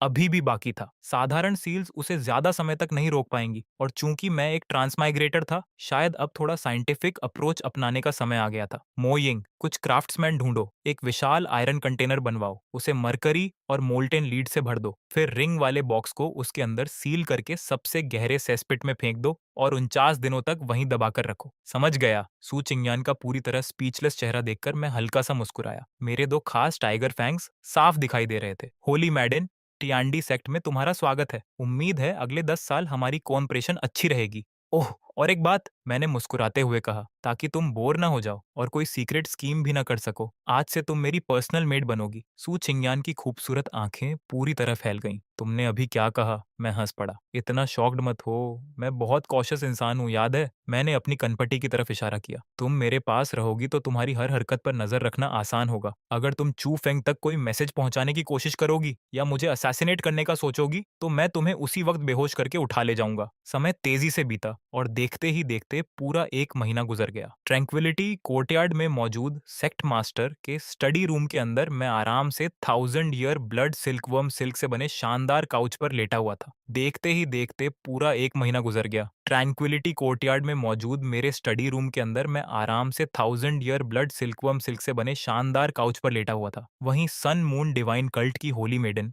सू छिंगयान, जो पिछले 1 महीने से चुपचाप अपनी चोटों से रिकवर कर रही थी, इस समय मेरे बगल में खड़ी थी। उसके हाथ में एक ताजा स्पिरिट फ्रूट था, लेकिन उसके चेहरे का भाव ऐसा लग रहा था मानो उसे हर सेकंड यातना दी जा रही हो। दांत भींचते हुए उसने कहा, कल्ट लीडर, कृपया इसका आनंद लीजिए। इतना कहकर उसने फल मेरे मुंह की तरफ बढ़ा दिया, लेकिन मैंने मुंह खोलने की बजाय धीरे धीरे अपनी आंखें उठाईं और उस फल को ऐसे देखने लगा जैसे वो कोई बायोलॉजिकल वेपन हो। इसे छीलने से पहले क्या तुमने इसके 36 वाइटल पॉइंट्स पर पॉइजन टेस्टिंग सिल्वर नीडल लगाई थी? नाइफ को स्टेरिलाइज करने के लिए 15 मिनट तक उबाला था? और सबसे जरूरी, मैंने उसकी सफेद उंगलियों की तरफ इशारा किया, क्या तुमने अपने हाथ 3 बार धोए थे? सूचिंग यान ने गहरी सांस ली। उसके सीने का उतार चढ़ाव साफ बता रहा था कि वो अपने गुस्से को दबाने की पूरी कोशिश कर रही है। श्याओ जू, मैंने अपनी आंखों से मो यिंग को कुछ देर पहले ये फल पेड़ से तोड़ते देखा है। नाइफ तुम्हारी है, मैंने हाथ धोए हैं। अब तुम इसे खाओगे या नहीं? मैंने शांत भाव से सिर हिलाया। होली मेडन, यही तो तुम्हारी सबसे बड़ी गलती है। इंसान को हमेशा हिडन डेंजर से सावधान रहना चाहिए, खासकर तब जब उसके सामने एक ऐसी मेड खड़ी हो जो साफ साफ यहाँ रहना नहीं चाहती। क्या पता तुमने अपने नाखूनों के नीचे कलरलेस और ओडरलेस स्पिरिट डिस्पर्शन पाउडर छिपा रखा हो। फिर मैंने गंभीरता से फल की तरफ इशारा किया। पहले तुम इसे खाओ। ये सुनते ही सु चिंगयान का चेहरा गुस्से से लाल पड़ गया। उसने बिना एक शब्द बोले फल छीना और ऐसे काटा जैसे फल नहीं, मेरा मांस चबा रही हो। निगलने के बाद उसने ठंडी नजर से मुझे घूरा। लो, मैंने खा लिया, मैं मरी नहीं, मुझे जहर नहीं हुआ। अब खुश? लेकिन मैं फिर भी नहीं हिला। मैं बस उसे देखता रहा और मन ही मन गिनती करने लगा। 1, 2, 3 और ऐसे ही 300 तक। पूरे 5 मिनट गुजरने के बाद जब मुझे यकीन हो गया कि उसकी सांसें सामान्य हैं और चेहरे का रंग भी नहीं बदला, तभी मैंने संतुष्टि से सिर हिलाया। अच्छा है, लगता है इसमें जहर नहीं था। इतना कहकर मैंने ट्रे से दूसरा फल उठाया और वही खाने लगा। वैसे जिस फल को तुमने काटा था, उस पर तुम्हारी लार लग चुकी है। मैं दूसरों का छुआ हुआ खाना नहीं खाता। सो चिंगयान पूरी तरह निशब्द रह गई। अगर नजरों से किसी की हत्या की जा सकती तो मैं अब तक कई बार मर चुका होता। तभी स्टडी रूम के बाहर से कदमों की आवाज सुनाई दी। कल्ट लीडर, इस सबॉर्डिनेट के पास रिपोर्ट है। मोयिंग अंदर आया और झुककर सलाम किया। आपके आदेश के अनुसार हमने रिंग को लीड बॉक्स में सील किया, फिर उसे मर्क्यूरी से भरे आयरन कंटेनर में बंद करके हेडक्वार्टर्स के पीछे मौजूद 100 पॉइजन्स लेट्रीन पिट के सबसे गहरे हिस्से में फेंक दिया। लेकिन वहां तैनात एल्डर ने बताया है कि नीचे से हल्के हल्के कंपन महसूस हो रहे हैं। मेरी आंखें तुरंत सिकुड़ गईं। हाथ में पकड़ा स्पिरिट फ्रूट मेरी पकड़ में चूर होकर गूदे में बदल गया। जैसा मैंने सोचा था, मैं तुरंत सीधा बैठ गया। मेरे दोनों टाइगर फैंग्स ठंडी रोशनी में चमक उठे। मुझे पता था रिंग के अंदर छिपे ये बूढ़े मास्टर्स इतनी आसानी से नहीं मरते। इतनी गंदगी में डुबोने के बाद भी वो खुद को रिवाइव करने की कोशिश कर रहा है। शायद सील तोड़ने या चुप फेंक तक कोई सिग्नल भेजने की कोशिश कर रहा है। श्याओ ज्यू, तुम्हें नहीं लगता कि तुम थोड़ा सुचिंगयन मेरी पैरानोया पर कुछ कहना चाहती थी, लेकिन मेरी एक नजर ने उसे चुप करा दिया। मोयिंग, तुरंत मेरा आदेश जारी करो। पहला, पूरे पिट को भर दो। Glutinous rice slurry, black dog blood और सोल सप्रेसिंग सैंड मिलाकर उसे पूरी तरह सील कर दो। दूसरा, उसके ऊपर ईवल सप्रेसिंग टावर बनाओ और टावर पर स्पिरिट सप्रेसिंग रून्स उकेरो। तीसरा, 10 सबसे बकबक करने वाले डिसाइपल्स वहां 24 घंटे खड़े रहेंगे और उस रिंग को गालियां देंगे। जितनी भद्दी गालियां होंगी उतना अच्छा। उस बची हुई सोल की मेंटल स्टेट को डिस्टर्ब करो ताकि वो ध्यान ही न लगा सके। मोयिंग ने बिना सवाल पूछे आदेश स्वीकार किया और तुरंत चला गया। रिंग की समस्या कुछ समय के लिए सुलझाने के बाद मैं खड़ा हुआ और अपना रोब ठीक किया। चलो अपने चाइल्ड ऑफ डेस्टिनी से मिलने चलते हैं। टियांडी सेक्ट का ट्रैंक्विलिटी प्रिजन किसी जेल से ज्यादा एक मानसिक अस्पताल जैसा था। गलियारों में अजीब सी खामोशी फैली हुई थी। सिर्फ दीवारों में जड़े ग्लोइंग स्टोन्स हल्की और ठंडी रोशनी फैला रहे थे। मैं और सू चिंगयन साथ साथ चलते हुए एक स्पेशली डिजाइन्ड प्रिजन चेंबर के सामने पहुंचे। वहां कोई सामान्य दरवाजा नहीं था। उसकी जगह एक विशाल वन वे क्रिस्टल वॉल थी। हम अंदर सब कुछ देख सकते थे, लेकिन कैदी को सिर्फ अपना रिफ्लेक्शन दिखाई देता था। कमरे में 24 घंटे तेज रोशनी रहती थी। अंदर चू फेंग एक कोने में सिकुड़कर बैठा हुआ था। वो आत्मविश्वासी नौजवान हीरो जिसे मैंने कभी पहाड़ों के पार तक चेस किया था, अब लगभग गायब हो चुका था। उसका शरीर हड्डियों का ढांचा बन चुका था। आंखें धंस गई थीं, होंठ सूखकर फट चुके थे। वो खाली हवा में घूरते हुए खुद से बड़बड़ा रहा था। पानी, मुझे पानी दो। मैं जीनियस हूँ, मुझे यहाँ नहीं होना चाहिए। रिंग, ओल्ड मास्टर, आप कहाँ हैं? उसे उस हालत में देखकर सु चिंगयान की मुट्ठियां कस गईं। उसकी आंखों में दर्द साफ दिखाई दे रहा था। श्याओ ज्यू, किसी को मारना एक बात है, लेकिन जो तुम कर रहे हो वो मौत से भी ज्यादा क्रूर है। क्रूर? मैंने हाथ पीछे बांध लिए और क्रिस्टल वॉल के पार चू फेंग को ठंडी नजरों से देखा। होली मेडन, क्या तुम्हें सच में लगता है कि अगर मैं अभी उसे एक कटोरा चावल और एक सुप्रीम कल्टीवेशन मैनुअल दे दूं तो वो 3 दिनों में पूरी तरह रिकवर नहीं हो जाएगा? और रिकवर होने के बाद सबसे पहले मुझे नहीं मारेगा, फिर तुम्हें अपने साथ लेकर हारेम में नहीं जोड़ देगा? बकवास। सू चिंगयान ने तुरंत विरोध किया। चू फेंग में कमियां हैं, लेकिन वो ऐसा इंसान नहीं है। मैं हल्का सा मुस्कुराया। सच में? तो चलो परख लेते हैं। मैंने पास खड़े ड्रैगन फंग गार्ड को इशारा किया। उसने तुरंत वॉल में बने एक छोटे फीडिंग हैच को खोला, लेकिन खाने की बजाय उसने अंदर एक पुरानी और फटी हुई मैनुअल फेंक दी। उसके कवर पर 4 बड़े अक्षर लिखे थे, सनफ्लावर स्क्रिप्चर। बेशक ये एक फेक वर्जन थी जिसे मैंने खुद तैयार करवाया था। अंदर चू फेंग ने आवाज सुनी और पागलों की तरह झपटकर मैनुअल उठा ली। जैसे ही उसने उसे हाथ में लिया, उसकी बुझी हुई आंखों में अचानक चमक लौट आई। वो एक ऐसे इंसान की नजर थी जो शक्ति के लिए पागल हो चुका था। कांपते हाथों से उसने पहला पन्ना खोला। वहां साफ लिखा था, इस टेक्निक को सीखने के लिए सबसे पहले स्वयं का बधियाकरण करना आवश्यक है। ये पढ़ते ही सु चिंगयान ने तुरंत नजरें फेर लीं। उसे पूरा यकीन था कि चुपहेंग गुस्से में किताब फाड़ देगा, लेकिन अगले ही पल कमरे में पागलों जैसी हंसी गूंज उठी। हा हा हा हा, हेवन ने अभी भी मेरे लिए रास्ता छोड़ा है। हेवन ने मुझे त्यागा नहीं। चू फेंग उस मैनुअल को किसी खजाने की तरह सीने से लगाए हुए था। उसकी आंखें अब पूरी तरह विकृत हो चुकी थीं। जब तक मुझे बदला मिल सकता है, जब तक मैं यहाँ से निकल सकता हूँ, तो फिर बधियाकरण क्या चीज है? जरूरत पड़ी तो मैं डीमन भी बन जाऊंगा। मेरी भी उम्मीद नहीं थी कि वो इतना आगे चला जाएगा। अगले ही पल वह कमरे में कोई नुकीला पत्थर ढूंढने लगा। वो सचमुच ऐसा करने की तैयारी कर रहा था। सु चिंगयान का चेहरा पल भर में सफेद पड़ गया। उसकी आंखों में अविश्वास साफ झलक रहा था। वही नौजवान हीरो जो कभी ऑनर, राइटनेस और वर्चुअलिटी की बातें करता नहीं थकता था, अब निराशा के सामने अपने सारे सिद्धांत छोड़ने को तैयार था। मैंने आराम से हाथ हिलाया। गार्ड ने तुरंत हैच बंद किया और एक शॉकवेव छोड़ी जिसने छू फेंग को बेहोश कर दिया। आखिर अगर वो सच में टेक्निक कल्टीवेट करने में सफल हो जाता तो मेरे लिए और मुसीबत खड़ी हो जाती। अब समझ आया। मैंने पूरी तरह पीली पड़ चुकी सू चिंगयान की तरफ देखा। यही है वो राइचस हीरो जिसकी तुम इतनी प्रशंसा करती हो। एक ऐसा आदमी जो शक्ति के लिए सब कुछ छोड़ सकता है। अगर कभी ऐसा इंसान सच में शिखर पर पहुंच गया। और आरो, मैं क्रिस्टल वॉल के पीछे खड़े होकर पूरी तरह टूट चुके चू फेंग को देख ही रहा था कि तभी एक डिसाइपल भागता हुआ आया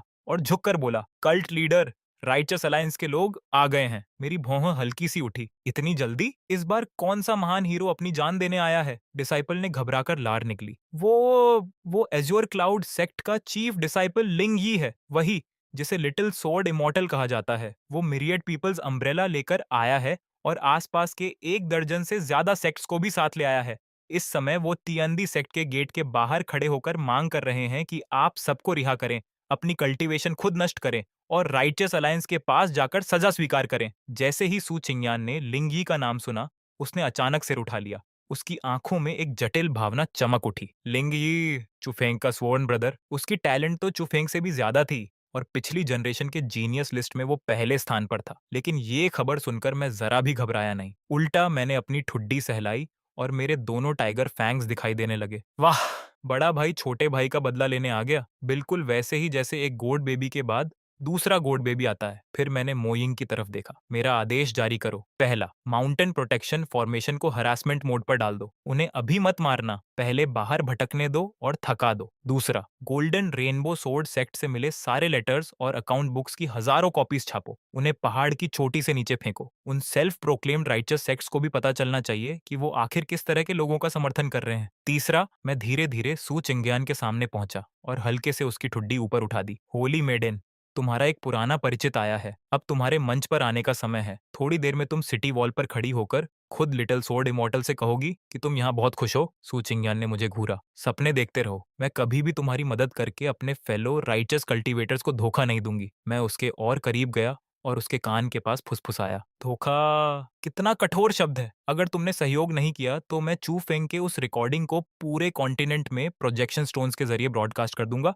जिसमें वो खुद को कास्ट्रेट करने की तैयारी कर रहा था। फिर पूरी दुनिया उसका ग्लोरियस मोमेंट देखेगी। बताओ, उसके बाद तुम्हारे सीनियर ब्रदर लिंगी क्या अब भी उसके लिए जान जोखिम में डालेगा? सो चिंगयान का शरीर कांप उठा। उसने मुझे ऐसे देखा जैसे किसी असली दानव को देख रही हो। श्याओ ज्यू, तुम सच में नीच हो। मैंने बस अपना कॉलर ठीक किया और बाहर की ओर चल पड़ा। मेरी आवाज कॉरिडोर में गूंज उठी। तारीफ के लिए धन्यवाद। याद रखो, कल्टीवेशन वर्ल्ड में जिंदा रहने के लिए डेस्पिकेबल होना अक्सर सबसे बड़ा गुण होता है। कुछ ही देर बाद हम माउंटेन गेट पर पहुंच गए। वहां पहले से ही लोगों की भीड़ जमा थी। सबसे आगे एजर क्लाउड सेक्ट के सफेद रोब्स पहने एक युवा खड़ा था। उसके पैरों के नीचे एक नीली फ्लाइंग स्वॉर्ड तैर रही थी। उसके पीछे मायरियड पीपल्स अम्ब्रेला सुनहरी रोशनी छोड़ते हुए हवा में लटका था, जिससे वो किसी स्वर्ग से उतरे हुए राइचस सेवियर जैसा लग रहा था। उसके पीछे सैकड़ों तथाकथित राइचस हीरोज खड़े थे जो हथियार उठाकर गुस्से में चिल्ला रहे थे। श्याओ जू, बाहर निकल और मौत का सामना कर। लिंग यी की आवाज गरजते हुए आसमान में फैल गई और माउंटेन प्रोटेक्शन फॉर्मेशन तक हिल उठा। मैं सिटी वॉल के ऊपर खड़ा था, लेकिन तुरंत सामने नहीं आया। सबसे पहले मैंने अपने रोब्स के नीचे पहनी हुई 3 लेयर्स की high grade silk armour check की। फिर स्लीव्स के अंदर छिपे कंसील्ड नीडल लॉन्चर्स और इमरजेंसी एस्केप टैलिस्मेंस की जांच की। उसके बाद एक हाई लेवल एंटीडोट पिल निगल ली। सारी तैयारी पूरी होने के बाद ही मैं आराम से वॉल के पास गया। और हाँ, खुले में नहीं खड़ा हुआ। मैं एक स्पेशली क्राफ्टेड 3 फुट मोटी one way mistake gold blast shield के पीछे जाकर खड़ा हो गया। अरे, ये तो मशहूर लिटिल स्वॉर्ड इमॉर्टल निकले। मेरी आवाज एम्पलीफिकेशन फॉर्मेशन के जरिए चारों तरफ फैल गई। इतनी दूर से आए हो, क्या बात है? टियांडी सेक्ट ज्वाइन करना चाहते हो?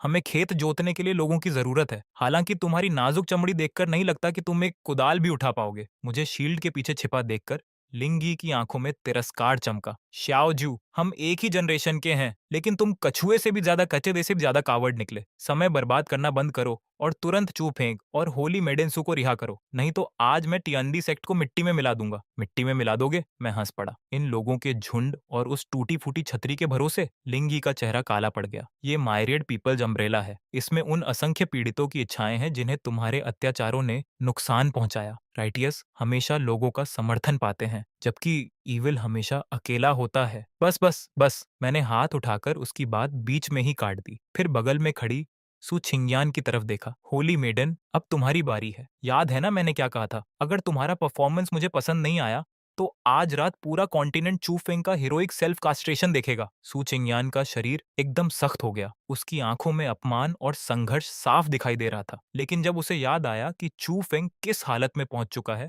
और वो रिकॉर्डिंग पब्लिक होने पर क्या होगा, तो आखिरकार उसने गहरी सांस ली और आगे बढ़ गई। जैसे ही लिंग यी ने उसे देखा, उसकी आंखों में खुशी और स्नेह एक साथ फूट पड़े। चिंगयान! उसने जोर से पुकारा। डरो मत, मैं अभी तुम्हें बचाता हूं। क्या इस दानव ने तुम्हें पॉइजन दिया है? क्या इसने तुम्हारे ऊपर रिस्ट्रिक्शंस लगाई हैं?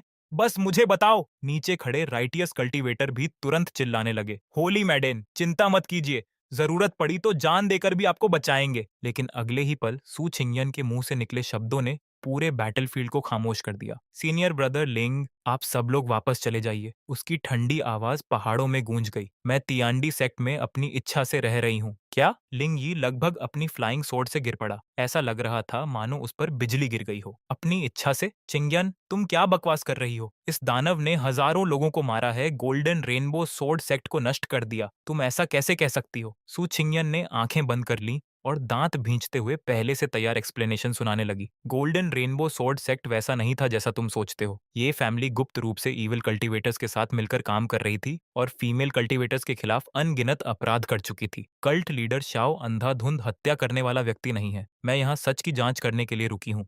संक्षेप में कहूँ तो मैं बिल्कुल ठीक हूँ। कल्ट लीडर शाओ ने हमेशा मेरे साथ सम्मान का व्यवहार किया है। उसकी बात को और कन्विंसिंग बनाने के लिए मैंने बिल्कुल सहजता से हाथ बढ़ाया और उसके कान के पास गिरी एक बालों की लट को पीछे कर दिया। मेरी हरकत इतनी स्वाभाविक थी जैसे हम कोई पुराने परिचित हों। सु चिंगयान का पूरा शरीर सख्त हो गया, लेकिन उसने हटने की हिम्मत नहीं की। दुर्भाग्य से लिंग यी के लिए वो एक छोटा सा स्पर्श तलवार से भी ज्यादा घातक साबित हुआ। जिस महिला को वो पसंद करता था, उसे उसके सबसे बड़े दुश्मन ने छू लिया था। साई ये ओ जुए! लिंग यी का सारा संयम टूट गया। मैं तुम्हें मार डालूंगा। उसकी स्पिरिचुअल एनर्जी विस्फोट की तरह बाहर निकली। उसके पैरों के नीचे की फ्लाइंग स्वॉर्ड एक विशाल नीले ड्रैगन में बदल गई जो दर्जनों मीटर लंबा था। वो पहाड़ तोड़ देने वाली शक्ति के साथ माउंटेन फॉर्मेशन की तरफ झपटा। टूट जाओ! मैंने जीभ चटकाई और सिर हिलाया। कितना अधीर है। आजकल के युवा सच में खुद को कंट्रोल नहीं कर पाते। खैर, चूंकि हमला उसने पहले किया है तो सेल्फ डिफेंस तो जायज होगा, है ना? फिर मैंने उंगलियां चटकाई। मो Ying, immortal slaying Gatling formation activate करो। जब वो खुद को लिटिल स्वॉर्ड इमॉर्टल कहता है तो उसे ओवरवेलमिंग फायर पावर का मतलब भी समझा दो। जैसा आदेश। मो यिंग की आवाज गूंजते ही टियांदी सेक्ट की दीवारों पर बने सैकड़ों हिडन कंपार्टमेंट्स खुल गए, लेकिन उनमें से बोज या मैजिकल आर्टिफैक्ट्स नहीं निकले। उनकी जगह 10,000 ईयर मिस्टिक आयरन से बने मोटे काले ट्यूब्स बाहर आए। हवा में एक विशाल स्पिरिचुअल चार्जिंग साउंड गूंज उठा। अगले ही पल पूरा आसमान आग से भर गया। ये साधारण प्रोजेक्टाइल्स नहीं थे। हर मेटल डार्ट पर एक्सप्लोजिव टैलिस्मेंस और आर्मर ब्रेकिंग टैलिस्मेंस लगे हुए थे, जिन्हें मैंने पिछले 1 महीने में खुद बनाया था। सबसे खतरनाक बात यह थी कि हर प्रोजेक्टाइल पर बाइचेंशो का नया पॉइजन भी लगा हुआ था। देखते ही देखते अनगिनत एक्सप्लोजन्स एक लगातार चलने वाले तूफान में बदल गए। लिंग ही का विशाल नीला ड्रैगन मेटल स्टॉर्म से टकराते ही बिखर गया। ये कैसी वेपन है? उसका चेहरा पूरी तरह बदल गया। वो अपनी स्वॉर्ड घुमाकर पागलों की तरह बचाव करने लगा, लेकिन प्रोजेक्टाइल्स की संख्या इतनी ज्यादा थी कि बचना नामुमकिन था। हजारों लाखों डार्ट्स लगातार बरस रहे थे। वो अपनी जनरेशन का सबसे बड़ा जीनियस था। उसके पास प्रोटेक्टिव ट्रेजर्स भी थे, लेकिन फिर भी वो उस पागल बम्बार्डमेंट के नीचे सिर्फ 10 सेकंड टिक पाया। एक जबरदस्त एक्सप्लोजन ने उसका प्रोटेक्टिव आर्टिफैक्ट तोड़ दिया। अगले ही पल सैकड़ों प्रोजेक्टाइल्स भूखे शार्कों की तरह उसकी तरफ टूट पड़े। आसमान में एक दर्दनाक चीख गूंजी और लिंग ही कटी हुई पतंग की तरह नीचे गिर पड़ा। उसका शरीर जमीन से टकराया, कपड़े लगभग चिथड़ों में बदल चुके थे और पूरे शरीर से धुआं निकल रहा था। बस काफी है, मैंने हाथ हिलाकर फॉर्मेशन बंद करवा दी। आखिर एम्यूनिशन भी कोई मुफ्त में नहीं आती थी। फिर नीचे पड़े लिंग ही को देखा, जो इस समय सड़क पर पड़े किसी मरे हुए कुत्ते जैसा लग रहा था। मैंने मुस्कुराते हुए सुचिंगयान की तरफ देखा। देखा, तुम्हारे सीनियर ब्रदर लिंग इतने भी महान नहीं निकले। मेरे रैंड अटैक्स का एक राउंड भी नहीं झेल पाए और चले थे लोगों को बचाने। सुचिंग्यान ने नीचे पड़े लिंग यी को देखा। उसकी आंखों में दया की हल्की झलक उभरी, लेकिन साथ ही उसने राहत की सांस भी ली, क्योंकि उसके दिल की गहराई में वो जानती थी, अगर लिंग यी सचमुच फॉर्मेशन तोड़कर अंदर घुसने में सफल हो जाता तो शायद उसके सामने इंतजार कर रही चीज मौत से भी कहीं ज्यादा भयानक होती। लो जी, फिर वही कहानी। लिंग यी को निपटाने के बाद भी मैं अपनी सतर्कता जरा भी कम करने को तैयार नहीं था। मैंने बेहोश पड़े उस जीनियस की तरफ इशारा किया और ठंडी आवाज में आदेश दिया, इसके पास जो भी है सबकी तलाशी लो, चाहे चीज कितनी भी मामूली क्यों न लगे। कुछ भी छूटना नहीं चाहिए। ज्यादा देर नहीं लगी, लिंग यी को घसीटकर डंजियन में डाल दिया गया, जबकि मो यिंग एक ट्रे लेकर मेरे सामने आया। उस ट्रे पर एक टूटी हुई तलवार और एक साधारण सा लकड़ी का टोकन रखा हुआ था। Culture leader. इसके पास कोई रिंग नहीं मिली, सिर्फ यही वुडन टोकन गले में लटका हुआ था। हमने हर तरीका आजमाया, लेकिन इसकी डोरी नहीं टूटी। आखिर स्पिरिचुअल एनर्जी से काटना पड़ा। मैंने टोकन उठाया और जैसे ही उसे छुआ, मुझे कुछ अजीब महसूस हुआ। वो हल्का गर्म था और उसकी सतह पर एक प्राचीन प्रतीक उकेरा हुआ था। मैंने डिवाइन सेंस से उसकी जांच की, लेकिन मेरी स्पिरिचुअल परसेप्शन उसके अंदर ऐसे समा गई जैसे समुद्र में पत्थर गिर जाए। मेरा चेहरा तुरंत बदल गया। बिना एक पल गनवाए मैंने टोकन को उसी हेविली सील बॉक्स में फेंक दिया। मुझे पता था, इन जीनियसेस के पास हमेशा कोई ना कोई चीट होता है। रिंग नहीं तो टोकन, टोकन नहीं तो टैटू। लिंगी के पीछे शायद चू फेंक की रिंग वाले बूढ़े से भी ज्यादा खतरनाक चीज छिपी है। कोई अपर रेल्म एक्सपर्ट या एंशियंट इनहेरिटेंस। मैं तुरंत ऊंची आवाज में बोला, मोयेंग, इस टोकन को अलग तरीके से संभालो। इसे सेस्पिट में मत फेंकना। कहीं किसी अपर रेल्म मॉन्स्टर को नाराज कर दिया तो मुसीबत हो जाएगी। इसे बैक माउंटेन के एक्सट्रीम यांग फर्नेस में डालो। 9 स्पिरिट बाइंडिंग चेन्स से बांध दो और प्योर यांग फ्लेम्स में 24 घंटे भूनो। देखते हैं कोई शक्तिशाली क्लोन कब तक सहन करता है। मोइंग ने तुरंत आदेश स्वीकार किया, लेकिन मैं एक कप चाय भी नहीं पी पाया था कि बैक माउंटेन की दिशा से एक भयानक धमाका हुआ। पूरा तियंडी सेक्ट हिल गया। आसमान में काला धुआं उठने लगा और उसके साथ एक ऐसी बदबू फैली कि पूरे हेडक्वार्टर्स का माहौल जहन्नुम जैसा हो गया। क्या हुआ? मैंने तुरंत अपना प्रोटेक्टिव बैरियर एक्टिवेट किया और नाक ढकते हुए पहाड़ की तरफ देखा। किस मूर्ख ने सेस्पेट उड़ा दिया? तभी एक डिसाइपल भागता हुआ आया। उसका पूरा शरीर गंदगी से लथपथ था और वो लगभग रो रहा था। कल्ट लीडर, बड़ी मुसीबत हो गई। 100 पॉइजन स्पिट, जिसमें रिंग को दबाया गया था, फट गया। रिंग रिंग भाग गई। मेरी आंखें इतनी बड़ी हो गईं कि मेरे टाइगर फैंग्स लगभग मेरी ही जीभ काट देते। क्या मतलब भाग गई? डिसिप्ल हाँफते हुए बोला। ऐसा लगता है कि रिंग में मौजूद आत्मा ने चेतना हासिल कर ली। वो उड़कर वहां पहरा दे रहे एक पीले कुत्ते के मुंह में घुस गई। क्या? मैं अवाक रह गया। तुम कहना चाहते हो कि रिंग वाला बूढ़ा एक कुत्ते पर कब्जा कर चुका है? डिसाइपल ने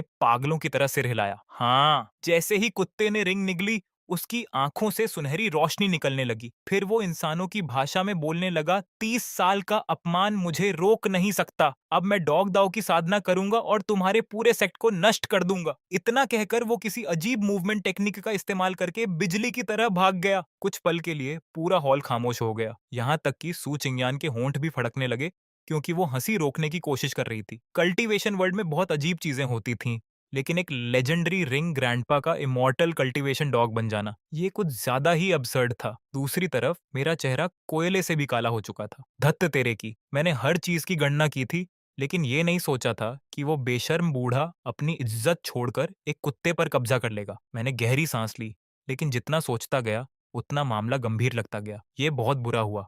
एक इंटेलिजेंट डॉग जिसके पास कल्टीवेशन नॉलेज हो और जो मुझसे खून का बदला लेना चाहता हो, वो चू फेंग से भी ज्यादा खतरनाक है। मेरी आंखों में भयानक सतर्कता चमक उठी। तुरंत आदेश जारी करो। लेवल 1 वॉर रेडीनेस एक्टिवेट करो। 500 मील के दायरे में डॉग हंटिंग डिक्री लागू किया जाता है। हर कुत्ते को पकड़ कर लाओ। नर, मादा, काला, सफेद, जंगली, पालतू, मुझे फर्क नहीं पड़ता, सबको लाओ। खासकर वो कुत्ते जो जरूरत से ज्यादा समझदार दिखते हों या 2 पैरों पर चलने की कोशिश करते हों। गलत कुत्ता पकड़ लेना बेहतर है, लेकिन असली को छोड़ना नहीं। लेकिन मैं अभी खत्म नहीं हुआ था। और बाय चंशो को भी सूचना भेजो। एंटीडोट रिसर्च बंद करो। अभी से एंटी रेबीज मेडिसिन और स्पेशल डॉग किलिंग पॉइजन पर काम शुरू करे। उस कुत्ते को समझना होगा कि मेरे इलाके में कुत्तों को भी मेरे नियम मानने पड़ते हैं। आखिरकार सु चिंगयान खुद को रोक नहीं पाई। श्याओ जू, क्या तुम्हें नहीं लगता कि तुम थोड़ा ओवर रिएक्ट कर रहे हो? वो सिर्फ एक कुत्ता है। मैं तुरंत उसकी तरफ मुड़ा और सीधा उसकी आंखों में देखा। होली मेडन, तुम्हें समझ नहीं आ रहा। साधारण कुत्ते डरावने नहीं होते। पढ़े लिखे बदमाश कुत्ते डरावने होते हैं। एक कल्टीवेशन डॉग कहीं भी घुस सकता है,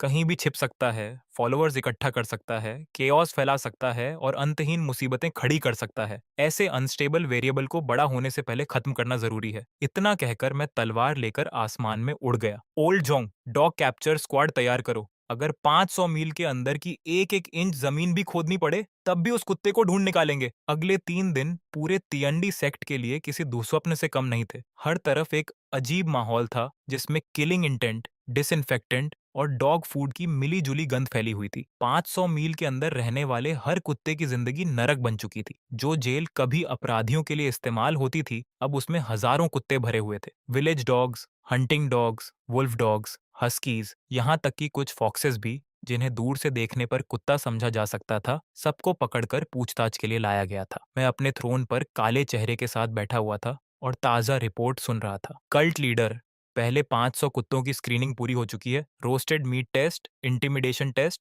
और कई दूसरे परीक्षण किए गए। उनकी प्रतिक्रियाएं सिर्फ लार टपकाना, भौंकना और लोगों को काटने की कोशिश करना थी। कोई एबनॉर्मेलिटी नहीं मिली। डॉग ऑनत्यान उनमें नहीं है। मो यिंग की आंखें थकान से लाल हो चुकी थीं। मैंने थ्रोन के आर्मरेस्ट पर उंगलियां धीरे धीरे थपथपाईं और गहरी सोच में डूब गया। रिंग वाला बूढ़ा सचमुच बहुत चालाक निकला। कुत्ते पर कब्जा करने के बाद उसने खुद को पूरी तरह छिपा लिया था। जितना ज्यादा मैं इस बारे में सोचता, उतना ही बेचैन हो जाता, क्योंकि कोई साधारण कुत्ता होता तो अब तक अपनी पहचान जरूर खोल देता, लेकिन ये वाला अब तक पूरी तरह गायब था। इसका मतलब सिर्फ एक ही था, रिंग के अंदर छिपा वो बूढ़ा मेरी कल्पना से भी ज्यादा धैर्यवान, ज्यादा खतरनाक और ज्यादा सावधान था। और यही एहसास मेरे दिल की बेचैनी को और बढ़ा रहा था। जब डॉग हंट पूरी तरह बेकार साबित होती दिख रही थी और मुझे लगने लगा था कि वो बूढ़ा कुत्ता सचमुच गायब हो चुका है, तभी एक नई रिपोर्ट आ गई। कल्ट लीडर, माउंटेन विलेज में कुछ अजीब हुआ है। गांव वालों का कहना है कि विडो वांग का बूढ़ा पीला कुत्ता, जो आमतौर पर पूरे दिन सोता रहता था, कल अचानक पागल हो गया। पहले उसने चिकन कूप में घुसकर सारे मुर्गों को मार डाला, फिर गांव के प्रवेश द्वार पर रखे एक बड़े पत्थर पर चढ़ गया और पूरी रात चांदनी के नीचे बैठा रहा, जैसे कल्टीवेशन कर रहा हो। हॉल में तुरंत सन्नाटा छा गया। अगले ही पल सबने एक साथ ठंडी सांस खींची। चांदनी के नीचे कल्टीवेशन करता हुआ कुत्ता, ये सामान्य व्यवहार तो बिल्कुल नहीं था। मैं झटके से अपनी सीट से खड़ा हो गया। मेरी आंखों में सुनहरी चमक दौड़ गई। मिल गया, वही कुत्ता है। मुर्गों को मारना साफ तौर पर यांग एनर्जी एब्जॉर्ब करने के लिए था और चांद के नीचे बैठना ये एसेंस इकट्ठा करने के लिए। आज तरीके की था। उस बूढ़े मॉन्स्टर ने अपने नए शरीर के साथ मेरी उम्मीद से कहीं तेजी से तालमेल बिठा लिया है। मैंने तुरंत एमोइंग की तरफ इशारा किया। सबको इकट्ठा करो, इमॉर्टल बाइंडिंग रोप्स लाओ, डीमन सप्रेशन टावर भी साथ लो, और बाय केंशो की लेटेस्ट क्रिएशन मत भूलना, सुपर अल्टीमेट इररेसिस्टिबली डिलीशियस मीट बंस। इस बार सब खत्म कर देंगे, अब कोई गलती नहीं होगी। उसी रात विडो वांग के घर के बाहर वो बूढ़ा पीला कुत्ता चक्की के पत्थर पर पद्मासन मारकर बैठा हुआ था। उसके आगे के पंजे किसी अजीब कल्टीवेशन जेस्चर में जुड़े हुए थे और उसकी आंखों में ऐसी प्राचीन नफरत थी जो किसी साधारण जानवर में नहीं हो सकती थी। मन ही मन वो गालियां दे रहा था। धत्त तेरे की श्याओजू, उस हरामखोर ने इस वेनेरेबल डैन सोवेरेन को ऐसी हालत में पहुंचा दिया। कभी मैं अपर रेल्म्स का सुप्रीम एक्सपर्ट था और आज एक कुत्ते के शरीर में कल्टीवेशन कर रहा हूं। अगर मैंने बदला नहीं लिया तो मैं खुद को कुत्ता कहलाने के लायक भी नहीं समझूंगा। तभी अचानक उसकी नाक फड़की।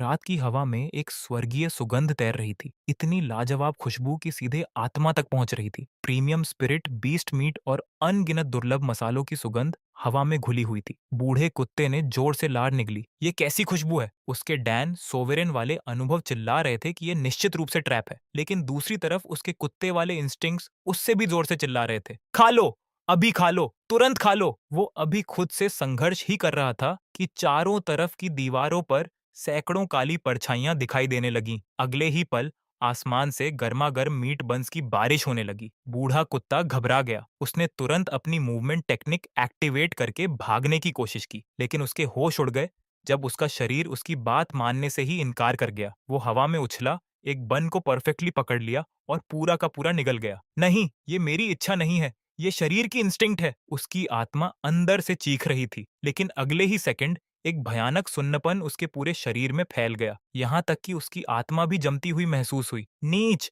बेशर्म, तुमने बंस में जहर मिला दिया। यही उसका आखिरी विचार था। अगले ही पल वो पत्थर पर धड़ाम से गिर पड़ा, जीभ बाहर लटक गई और आंखें उलट गईं। चलो, मेरे आदेश के साथ ही मैं और मो यिंग आसमान से नीचे उतरे। कुछ ही सेकंड में उस कुत्ते को 9 भारी चेन्स से बांध दिया गया। चेन्स पर अनगिनत रून्स खुदे हुए थे, यहाँ तक कि उसके मुंह पर मजल भी लगा दिया गया। अब वो पूरा का पूरा मम्मी जैसा दिख रहा था। मैं नीचे बेहोश पड़े कुत्ते को देखकर मुस्कुराया। एंशिएंट मास्टर, हाँ? रिंग ग्रैंडपा, हाँ? मुझे मात देने चले थे? अब तक तो समझ जाना चाहिए था कि इस दुनिया में ऐसी कोई समस्या नहीं है जिसे मीट बन से हल न किया जा सके। और अगर एक बन काफी ना हो तो 2 बन इस्तेमाल कर लो। यहाँ तक कि वो चिंगयान भी हैरान रह गई। तुमने सच में उसे पकड़ लिया? उसे अभी तक यकीन नहीं हो रहा था कि कल्टीवेशन वर्ल्ड को हिला देने वाली एक एंशिएंट सोल की हार झरीले मीट बन से हो सकती है। बिल्कुल, मैंने हाथ झाड़े। इसे वापस ले चलो, चू फेंग और लिंग यी वाली जेल में डालो। अब रियूनियन का समय आ गया है। कुछ देर बाद तियंदी सेक्ट की सबसे गहरी डंजन के अंदर तीनों कैदी आखिरकार एक ही सेल में मिले। जैसे ही चूफेंग और लिंग यी ने उस पीले कुत्ते को अंदर फेंका हुआ देखा, दोनों कुछ सेकंड तक खाली नजरों से उसे देखते रहे। ये क्या है? कमजोर आवाज में चूफेंग बोला। डिनर? लेकिन कोई कुछ समझ पाता उससे पहले ही कुत्ता जाग गया। जैसे ही उसने चूफेंग को देखा, उसकी आंखों में उत्साह के आंसू भर आए। उसके दिमाग में चीख गूंज रही थी, चूफेंग मैं हूं, तुम्हारी रिंग का मास्टर। ये बेवकूफी भरा मजल उतारो, मैं हमें यहाँ से निकाल सकता हूँ। लेकिन उसके मुंह से जो निकला वो था भौं भौं भौं भौं। चूफेंग ने भौहें सिकोड़ ली। ये कुत्ता इतना शोर क्यों कर रहा है? लिंगी भी चिढ़ गया। शायद पागल कुत्ता है। शाओजुए सच में सबको जानवर समझता है। रिंग ग्रैंडपा लगभग पागल हो गया। उसने जमीन पर पंजों से सिंबल्स बनाकर संदेश देने की कोशिश की, लेकिन दुर्भाग्य से मैंने ये संभावना पहले ही सोच रखी थी। ऑब्जर्वेशन विंडो के पास लगे एक बटन को दबाते ही फ्लोर में हल्का इलेक्ट्रिक फील्ड एक्टिवेट हो गया। कुत्ता तुरंत कांपने लगा और पागलों की तरह उछल कूद करने लगा। एक अक्षर तक पूरा नहीं लिख पाया। दिलचस्प। मैं क्रिस्टल विंडो के पीछे खड़ा मुस्कुराया। लगता है हमारे कैनाइन फ्रेंड में हिडन डांसिंग टैलेंट भी है। फिर मैंने एम्पलीफिकेशन अरे एक्टिवेट कर दी। Good evening everyone. चूंकि आज एक भावुक रियूनियन हो रहा है, मैंने तुम्हारे लिए एक छोटा सा गेम तैयार किया है। सेल के बीचों बीच जमीन से एक प्लेटफॉर्म ऊपर उठने लगा। उसके ऊपर सिर्फ एक पिल रखी हुई थी। ये एकमात्र एंटीडोट है। ये मेरे पॉइजन को पूरी तरह खत्म नहीं करेगी, लेकिन कुछ समय के लिए सफरिंग कम कर देगी। तुम तीनों को 7 डे गट रेंडिंग पॉइजन दिया गया है। इलाज न मिलने पर दर्द हर दिन बढ़ता जाएगा और हर 7 दिन में सिर्फ एक एंटीडोट मिलेगी। जिसे पिल मिलेगी वो आराम से रहेगा, बाकी लोग पीड़ा सहेंगे। ये साइकोलॉजिकल ट्रैप मैंने अपनी पिछली अर्थ वाली जिंदगी से सीखा था। अगर दुश्मन को शारीरिक रूप से नष्ट न किया जा सके तो मानसिक रूप से तोड़ा जा सकता है। सेल के अंदर का माहौल तुरंत बदल गया। चूफेंग की आंखें उस पिल पर टिक गईं। पिछले दिनों की यातना उसे पहले ही उसकी सीमा तक पहुंचा चुकी थी। लिंग ये अभी भी कुछ हद तक समझदार था, लेकिन सर्वाइवल इंस्टिंक्ट को वो भी पूरी तरह इग्नोर नहीं कर सकता था। और जहां तक कुत्ते की बात थी, उसे एंटीडोट की जरूरत नहीं थी, लेकिन उसे पता था कि अगर बाकी दोनों लड़ने लगे तो कोलेटरल डैमेज सबसे पहले उसी को होगा। चूफेंग, इसके जाल में मत फंसो, ये ट्रैप है, लिंगी चिल्लाया। सीनियर ब्रदर, लेकिन ये दर्द। चूफेंग लड़खड़ाते हुए प्लेटफॉर्म की तरफ बढ़ा। उसकी आंखें हर सेकंड और अंधेरी होती जा रही थीं। बूढ़ा कुत्ता पागलों की तरह भौंकने लगा। भौं भौं भौं। लेकिन अगले ही पल चूफेंग अचानक झपटा और सीधे लिंगी के घावों पर मुक्का जड़ दिया।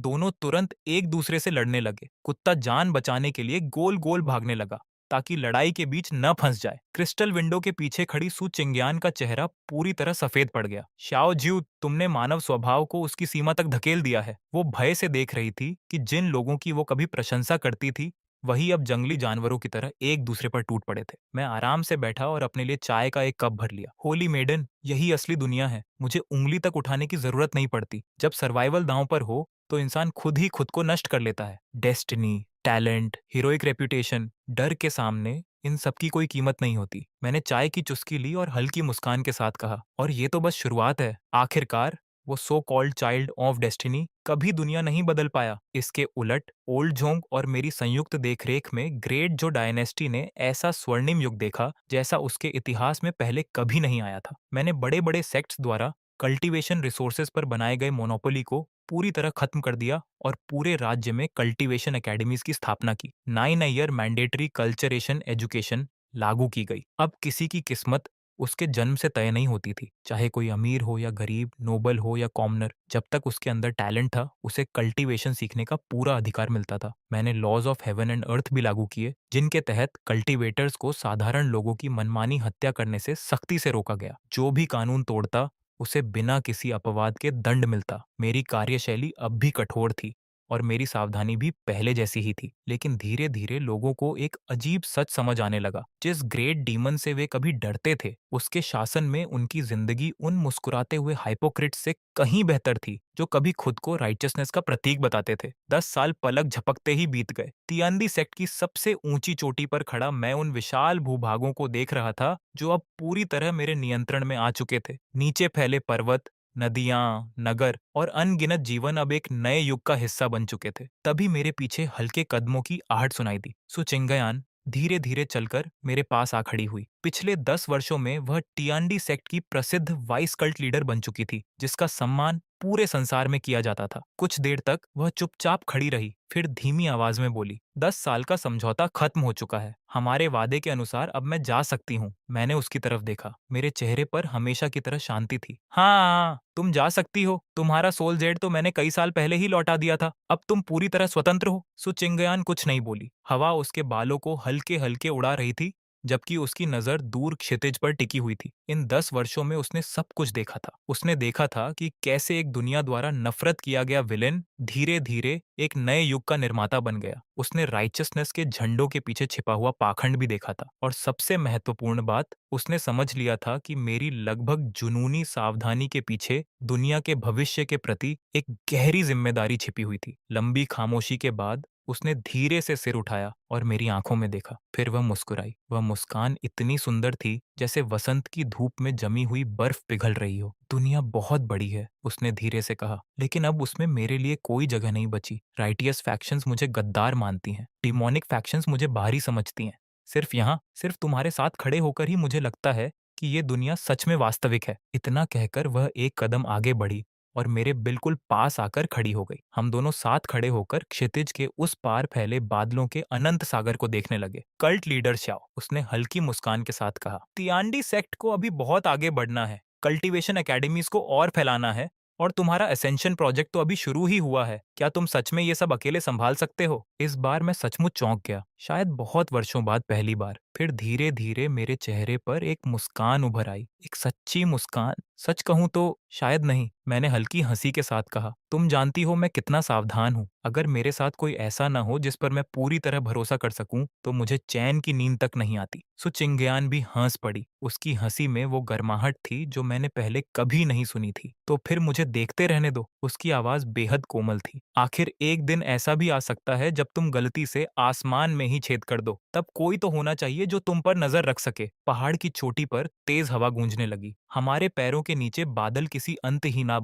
अंतहीन महासागर की तरह लुढ़क रहे थे। हम दोनों एक साथ खड़े रहे। इस बार किसी ने कुछ नहीं कहा, लेकिन अब शब्दों की जरूरत भी नहीं थी। हमारे पीछे वो साम्राज्य खड़ा था जिसे हमने मिलकर बनाया था, और हमारे सामने अनगिनत अनजानी चुनौतियां हमारा इंतजार कर रही थीं। और कई वर्षों में पहली बार मैंने अपने भीतर एक ऐसी भावना महसूस की जिसे मैं शायद हमेशा दबाता आया था। न सावधानी, न संदेह, न गणना, बल्कि पूर्ण विश्वास। जैसे जैसे सूरज बादलों के ऊपर उगने लगा, हमारी परछाइयां क्षितिज पर साथ खड़ी रहीं, अडिग, अटल, मानो स्वर्ग और पृथ्वी के बीच सबसे स्थिर दृश्य वही हो।